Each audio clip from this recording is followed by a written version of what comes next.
Salut, bon matin. C'est sûrement pas le matin pour vous, mais bon. Donc on est mardi, on est au jour 2 là, officiellement, puisque je vais plus selon les jours de la semaine, jour 2 de travail, ce qui veut dire que les élèves reviennent dans 6 jours maintenant. Euh, j'ai un plan de match plus intense, je crois, aujourd'hui. Parce que il y a beaucoup de choses au programme. En fait, là, en gros, en raison si on veut, d'un bug dans les communications avec les parents, lorsqu'on leur a demandé s'ils comptaient ramener leur enfant à l'école là, lundi prochain, on demandait aussi si ils comptaient les garder, les faire dîner au service de garde le midi, et s'ils comptaient utiliser le transport scolaire, parce qu'évidemment, ces deux milieux-là aussi doivent s'organiser. Eux aussi sont un peu dans une tempête présentement. Donc, on a besoin de ces informations-là. Là, le hic, c'est que, à ce que j'ai compris, il y a eu un petit malentendu peut-être dans la formulation de la question ou quoi que ce soit. Bref, les données sont comme pas valides là, présentement, ce qui veut dire malheureusement que chaque enseignant et enseignante ce matin à mon école, on doit appeler les parents, tous les parents, pour savoir s'ils vont envoyer leur enfant au service de garde et utiliser le transport scolaire parce que, bon, service de garde, par exemple, au lieu d'être des limites de 15 par local, ça va être des limites de 10. Alors, est-ce que mes élèves vont vraiment tous pouvoir rester dans mon local? Ça pourrait changer qui va être l'élève qui va pouvoir être dans mon local avec moi ou qui va être plutôt renvoyé dans un autre local, comme je vous mentionnais dans le vlog d'hier. On espère que ça ne changera pas trop la donne parce que, encore une fois, comme j'expliquais hier, c'est sûr que c'est préférable que ce soit mes élèves, là, disons, plus confortables là, et qui ont le moins de difficultés d'apprentissage et compagnie, qui soient relocalisés, évidemment. Et c'est sûr que là, si finalement, à cause des ratios de service de garde, ça doit changer, ben là, ça complique un peu la chose. Ça ne sera pas dramatique, évidemment, ils vont tous apprendre, ils vont tous avoir quelqu'un de motivé devant eux et elles, mais quand même, ce serait préférable que le scénario A soit envisagé. Une fois que ça va être fait, je ne sais pas il va être rendu quelle heure, mais bon, il va falloir que je communique tout ça avec ma direction pour qu'ils puissent organiser le tout. Et par la suite, ben moi, je vais m'armer de mon galon à mesurer pour faire la finition de mon local, s'assurer vraiment que je suis en ordre là, finalement pour la distanciation sociale. Et par la suite, je serai en mesure de commencer à envisager, planifier ma semaine prochaine et tout mon système de ludification. C'est une grosse pièce là, dans le puzzle présentement pour moi. J'ai hâte de m'y attaquer là, pour pas avoir à trop en faire durant le week-end. Ça ressemble à ça.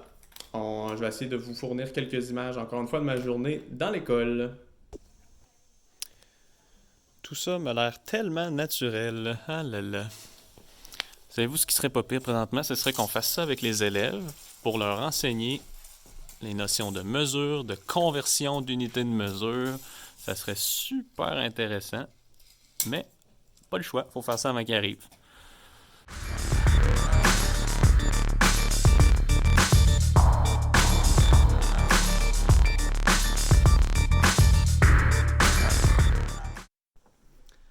Bon, petite mise à jour par rapport à cette journée qui est pas mal plus folle que je pensais. Euh, Parce que bon, c'est ça au travers, pour ceux qui me suivent, probablement que vous avez vu ça passer aussi, là. Disons que je m'attendais pas à ça, mais les entrevues se multiplient euh, au travers de tout le travail. Fait que, là, il y avait comme Claude Bernatchez ce matin, Radio-Canada, j'ai eu Boulevard 102.1 sur l'heure du midi, il va y avoir Patrick Lagacé ce soir à 18h30. Fait qu'écoutez, j'imagine tant mieux. Ça va pouvoir rejoindre plus de monde et peut-être rassurer plus de parents ou informer plus de gens de ce qui se passe. Puis,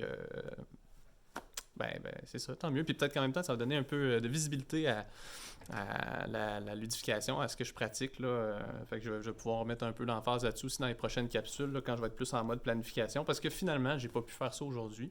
J'ai pris le temps d'appeler tous les parents là, pour qui les élèves reviennent afin d'organiser le transport scolaire, le service de garde. Ça va nous permettre de former les groupes, plutôt le groupe qui va rester avec moi, puis le sous-groupe qui va devoir être avec un autre ou une autre titulaire. Fait qu'il me reste à faire ça. J'attends un retour de ma direction là-dessus parce qu'il faut quand même qu'on se concerte par rapport à ça. Fait que là, le fameux choix déchirant dont je parlais hier, il arrive là. Fait qu'on on va très bientôt savoir qui seront les 12 élèves avec qui je vais pouvoir continuer de partager l'année. Puis ben, les autres, évidemment, ce ne sera pas terminé à jamais. Là. Je vais continuer à avoir un contact avec eux, mais ils ne seront pas physiquement dans ma classe sur les heures d'école. Je sens, pour ma part, j'ai senti un peu plus de fébrilité négative, si je peux dire, là, en entendant un peu les conversations chez mes collègues, dans le sens qu'il y a une anxiété qui commence à augmenter par rapport à ce qui s'en vient. Donc, l'optimisme qu'on avait hier, je m'y attendais, là, mais ça semble se diluer pour être un peu plus équilibré avec certains doutes et inquiétudes. Là. C'est normal, là. Évidemment, on va traverser ça ensemble en espérant que ça se passe mieux que ce qui est anticipé par plusieurs. Donc, on se croise les doigts, on espère avoir le plus d'informations possible, être le plus préparé possible. Ça travaille vraiment fort dans l'école, vous devriez voir ça, là. Ça circule pas mal, ça déplace pas mal d'air, puis on va vraiment faire tout en notre pouvoir pour être prêt pour lundi prochain. Deux dernières petites choses avant qu'on se laisse officiellement pour aujourd'hui. Dans un premier temps, avec la folie, si on veut, médiatique autour de ce vlog-là, puis également les nombreux appels aux parents que j'ai faits, là, je sens que l'épisode d'aujourd'hui, c'est un peu plus plate, là, dans le sens que c'est beaucoup moi qui vous parle comme ça devant la caméra. Je suis conscient que c'est peut-être pas la chose qui vous intéresse le plus dans cette série-là. Je vais vraiment essayer là, dans les prochains jours, ça devrait être un peu plus calme de mon côté.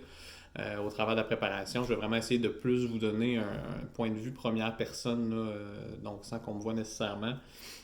Puis faites-moi savoir dans les commentaires si c'est des choses que vous voulez que je traite, que j'essaie de couvrir, si vous avez des préférences au travers de tout ça. Je vais essayer de mettre ça à votre goût finalement parce que vous êtes de plus en plus là, à vouloir me suivre. Ça m'amène au deuxième point qui était tout simplement un remerciement. Je veux prendre le temps de remercier parce que j'ai eu, suite aux entrevues, souvent il y avait une petite séquence, là, une petite fenêtre dans laquelle je recevais des messages de félicitations ou de remerciements, tout ça. Ben, ça fait toujours vraiment, vraiment chaud au cœur. Je vous remercie beaucoup de prendre le temps de faire ça, ceux qui l'ont fait. C'est super apprécié. Puis j'en profite pour vous inviter, si vous êtes parent d'un enfant qui va retourner à l'école, ben profitez-en pour transmettre aussi ces félicitations-là ou ces remerciements-là à l'enseignant ou à l'enseignante qui est avec votre enfant parce que, comme je l'ai mentionné un peu dans les entrevues aujourd'hui, ça travaille vraiment fort, du moins à mon école, et je sais assurément, je peux vous assurer à 100% que c'est le cas dans toutes les écoles présentement qui sont en préparation. Puis il y en a qui travaillent aussi fort que ça, mais avec une source de stress immense, là, j'en suis conscient. Alors, prenez le temps de le souligner, que vous êtes reconnaissante de ça. Ça va vraiment leur faire chaud au cœur. Puis, je pense que tout le monde, dans une situation stressante comme celle qu'on vit actuellement, a toujours besoin d'un peu plus de positif. Alors, voilà. Là-dessus, je vous remercie encore de suivre puis de vous intéresser à l'éducation. Je trouve que ça en dit beaucoup sur notre société, dans le fond, puis en espérant qu'on continue d'accorder de l'importance à ça, parce que on s'entend que c'est la fondation de notre avenir en tout temps. Alors, c'est important qu'on prenne le temps de souligner ce qui se passe dans le milieu. Voilà, je vous revois demain, cette fois-ci, c'est vrai. C'était la dernière fois que vous me voyez aujourd'hui. Bye bye!